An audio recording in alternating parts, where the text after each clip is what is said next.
Tradiciones peruanas. Autor Ricardo Palma. 3 cuestiones históricas sobre Pizarro. 1535. ¿Supo o no supo escribir? ¿Fue o no fue marqués de los Atavillos? ¿Cuál fue y dónde está su gonfalón de guerra? 1. Variadísimas y contradictorias son las opiniones históricas sobre si Pizarro supo o no escribir, y cronistas sesudos y minuciosos aseveran que ni aún conoció la O por redonda. Así se ha generalizado la anécdota de que estando Atahualpa en la prisión de Cajamarca, uno de los soldados que lo custodiaban le escribió en la uña la palabra Dios. El prisionero mostraba lo escrito a cuantos le visitaban, y hallando que todos, excepto Pizarro, acertaban a descifrar de corrido los signos, tuvo desde ese instante en menos al jefe de la conquista, y lo consideró inferior al último de los españoles.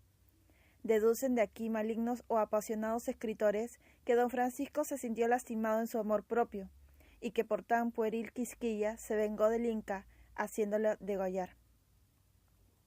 Duro se nos hace creer que quien hombreándose con lo más granado de la nobleza española, pues alanceó toros en presencia de la reina doña Juana y de su corte, adquiriendo por su gallardía y destreza de picador fama tan imperecedera como la que años más tarde se conquistara por sus hazañas en el Perú. Duro es, repetimos, concebir que hubiera sido indolente hasta el punto de ignorar el abecedario, tanto más cuanto que Pizarro, aunque soldado rudo, supo estimar y distinguir a los hombres de letras. Además, en el siglo del emperador Carlos V, no se descuidaba tanto como en los anteriores la instrucción. No se sostenía ya que eso de saber leer y escribir era propio de segundones y de frailes, y empezaba a causar risa la fórmula empleada por los reyes católicos en el pergamino con que agraciaban a los nobles a quienes hacían la merced de nombrar ayudas de cámara, título tanto o más codiciado que el hábito de las órdenes de Santiago, Montesa, Alcántara y Calatrava. Una de las frases más curiosas, y que, dígase lo que se quiere, en contrario, encierra mucho de ofensivo a la dignidad del hombre, era la siguiente: y por cuanto vos, Perico el de los palotes, nos habéis probado no saber leer ni escribir y ser expedito en el manejo de la aguja, hemos venido en nombraros ayuda de nuestra Real Cámara, etc. Pedro Sancho y Francisco de Jerez, secretarios de Pizarro antes que Antonio Picado desempeñara tal empleo, han dejado algunas noticias sobre su jefe, y de ellas, lejos de resultar la sospecha de tan suprema ignorancia, aparece que el gobernador leyó cartas. No obstante, refiere Montesinos en sus Anales del Perú, que en 1525 se propuso Pizarro aprender a leer, que su empeño fue estéril y que contentóse solo con aprender a firmar. Reíase de esto Almagro y agregaba que firmar sin saber leer era lo mismo que recibir una herida sin poder darla. Tratándose de Almagro el Viejo, es punto históricamente comprobado que no supo leer. Lo que sí está para nosotros fuera de duda, como lo está para el ilustre Quintana, es que don Francisco Pizarro no supo escribir, por mucho que la opinión de sus contemporáneos no ande uniforme en este punto. Bastaría para probarlo tener a la vista el contrato de compañía celebrado en Panamá a 10 de marzo de 1525 entre el clérigo Luque, Pizarro y Almagro, que concluye literalmente así: y porque no saben firmar el dicho capitán Francisco Pizarro y Diego de Almagro, firmaron por ellos en el registro de esta carta Juan de Panes y Álvaro del Quiro. Un historiador del pasado siglo dice: en el archivo eclesiástico de Lima he encontrado varias cédulas e instrumentos firmados del marqués, en gallarda letra, los que mostré a varias personas, cotejando unas firmas con otras, admirado de las audacias de la calumnia con que intentaron sus enemigos desdorarlo y apocarlo, vengando así contra este gran capitán las pasiones propias y heredadas. En oposición a este, Zárate y otros cronistas dicen que Pizarro solo sabía hacer 2 rúbricas, y que en medio de ellas el secretario ponía estas palabras: el marqués Francisco Pizarro. Los documentos que de Pizarro he visto en la Biblioteca de Lima, sección de manuscritos, tienen todos las 2 rúbricas. En uno se lee Franz Pizarro y en muy pocos el marqués. En el Archivo Nacional y en el del Cabildo existen también varios de estos autógrafos. Poniendo término a la cuestión de si Pizarro supo o no firmar, me decido por la negativa, y he aquí la razón más concluyente que para ello tengo. en el Archivo General de Indias, establecido en la que fue casa de contratación en Sevilla, hay varias cartas en las que, como en los documentos que poseemos en Lima, se reconoce, hasta por el menos entendido en paleografía, que la letra de la firma es a veces de la misma mano del pendolista o amanuense que escribió el cuerpo del documento.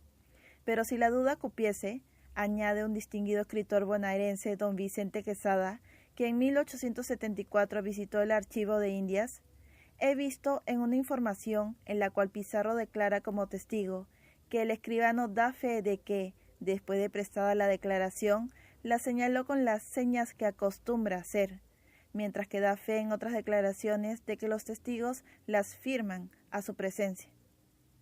2. Don Francisco Pizarro no fue marqués de los Atavillos, ni marqués de las Charcas, como con variedad lo llaman muchísimos escritores.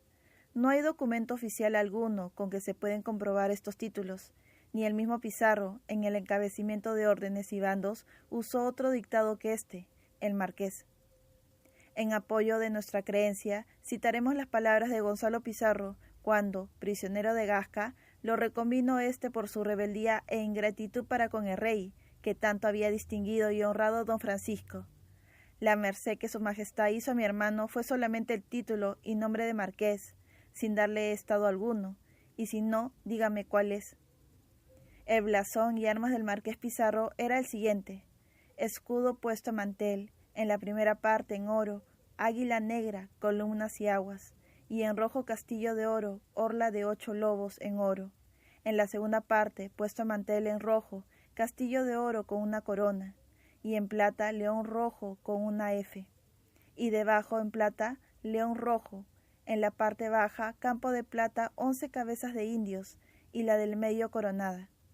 Orla total con cadenas y 8 grifos en oro. Al timbre coronel de marqués. En una carta que con fecha 10 de octubre de 1537 dirigió Carlos V a Pizarro, se leen estos conceptos que vigorizan nuestra afirmación. Entretanto, os llamaréis marqués, como os lo escribo, que por no saber el nombre que tendrá la tierra que en repartimiento se os dará, no se envía ahora dicho título. Y como hasta la llegada de Vaca de Castro no se habían determinado por la corona las tierras y vasallos que constituirían el marquesado, es claro que don Francisco no fue sino marqués a secas, o marqués sin marquesado, como dijo su hermano Gonzalo. Sabido es que Pizarro tuvo en doña Angelina, hija de Atahualpa, un niño, a quien se bautizó con el nombre de Francisco, el que murió antes de cumplir 15 años. En doña Inés Huaylas o Yupanqui, hija de Manco Cápac, tuvo una niña, doña Francisca, la cual casó en España en primeras nupcias con su tío Hernando y después con don Pedro Arias. Por cédula real y sin que hubiera mediado matrimonio con doña Angelina o doña Inés, fueron declarados legítimos los hijos de Pizarro. Si éste hubiera tenido tal título de marqués de los Atavillos, habríanlo heredado sus descendientes. Fue casi un siglo después, en 1628, cuando don Juan Fernando Pizarro, nieto de doña Francisca, obtuvo del rey el título de marqués de la Conquista. Piferrer, en su nobiliario español, dice que según los genealogistas, era muy antiguo e ilustre el linaje de los Pizarro, que algunos de ese apellido se distinguieron con Pelayo en Covadonga, y que luego sus descendientes se avecindaron en Aragón, Navarra y Extremadura. Y concluye estampando que las armas del linaje de los Pizarro son escudo de oro y un pino con piñas de oro, acompañado de 2 lobos empinantes al mismo y de 2 pizarras al pie del tronco. Estos genealogistas se las pintan para inventar abolengos y entroncamientos, para el tonto que crea en los muy embusteros. 3.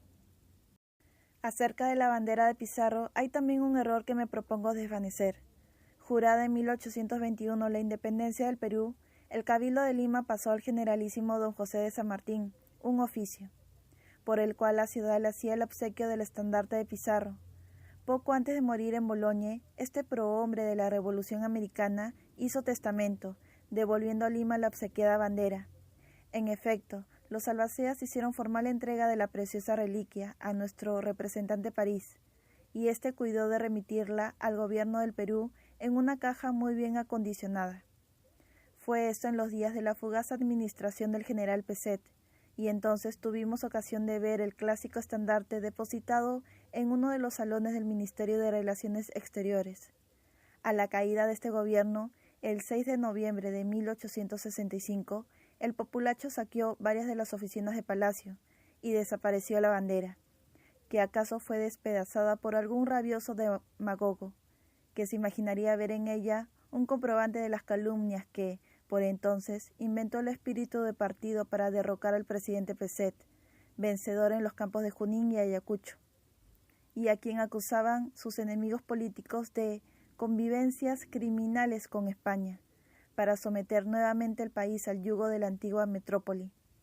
Las turbas no raciocinan ni discuten, y mientras más absurda sea la especie, más fácil aceptación encuentra. La bandera que nosotros vimos tenía no las armas de España, sino las que Carlos V acordó a la ciudad por real cédula de 7 de diciembre de 1537. Las armas de Lima eran un escudo en campo azul con 3 coronas regias en triángulo, y encima de ellas una estrella de oro, cuyas puntas tocaban las coronas. Por orla, en campo colorado, se leía este mote en letras de oro: Hoc signum vere regum est. Por timbre y divisa, 2 águilas negras con corona de oro y una J y una K, primeras letras de Carolus y Juana, los monarcas, y encima de estas letras una estrella de oro.